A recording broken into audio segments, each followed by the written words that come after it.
to the other lads on the panel and to you, Lise. On election night, we talked to a number of people on our live stream, and one of them was Keith Wilson, who was a lawyer for the truckers, and he's also a lawyer for the independence movement, and he's working on that file. And he said something that was a little bit of a black pill. He said, look, does it even matter? Does anything change, or any of the systemic problems in Canada changed by the by-election results? And it made me sad to hear it. And there's something to it. And I think the reason that Crowfoot showed up big time for Pierre Poilievre is because they hate Mark Carney, and they hate giving the Liberal media a victory. So of course they wanted to put Pierre Poilievre back into Parliament. That was an easy decision to make. But now what? Like, I think Mark Carney has a de facto majority. The NDP and the Bloc are going to back him as if it's a majority. It's going to be another 4 years. And I think everything's going to get worse, from immigration to policing to taxes to a recession to a provoked trade war. What is the temperature? What is, and I don't know, maybe Derek's the one with the most ears to the ground. What is the current state? Is it just on summer holidays? Where's the independence movement now? Before I answer, though, I got to say, I thought we were on for an hour, not an hour. This is an hour and a half, the show, right? No, we're done at the top of the hour. We're done in 7 minutes. Oh, okay, good, because Corey Morgan is about to come in the studio and start his show. We'll live. let you go. Okay. In fact, if you have to go early, make your comment. No. If we're ending at the top of the hour, I'm good. So, look, the independence movement itself is still hot, but in terms of the broader general public, because the independence movement is not a majority at this time. It's a sizable minority.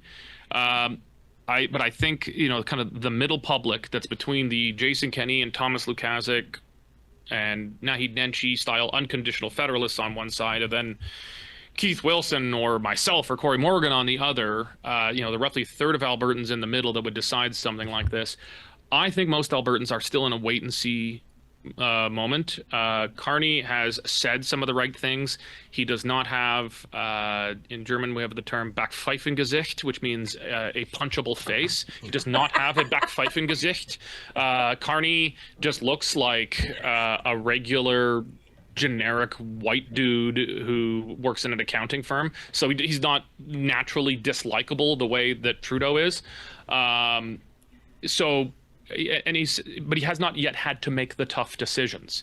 He is on a lot of these things said, I'd like to do this, and here's some conditions that if met we can do. I think he's setting up conditions that are very unlikely, if not impossible, to meet, and then he can wash his hands of it and say, it wasn't me, it was this process. And everyone says that process was fine, so what do you want?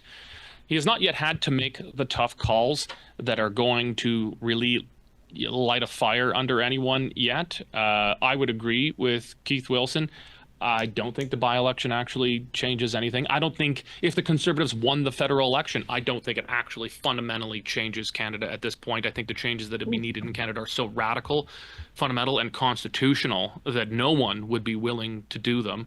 I think, Poilievre and the Conservatives having won the last election, if they would have, it would have slowed the decline, and it certainly would have not meant that there's any major appetite in Alberta for independence, because that would placate us, because the team with the blue jersey won.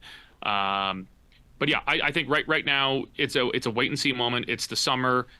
Carney has not had to make those big tough decisions. It's impossible to say yet.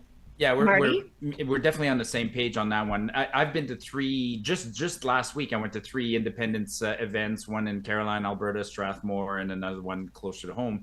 And people are like, it's there. So the tension is there. There is a large percentage of the population realizes that Confederation's broken right now as it is, and the by-election doesn't change much.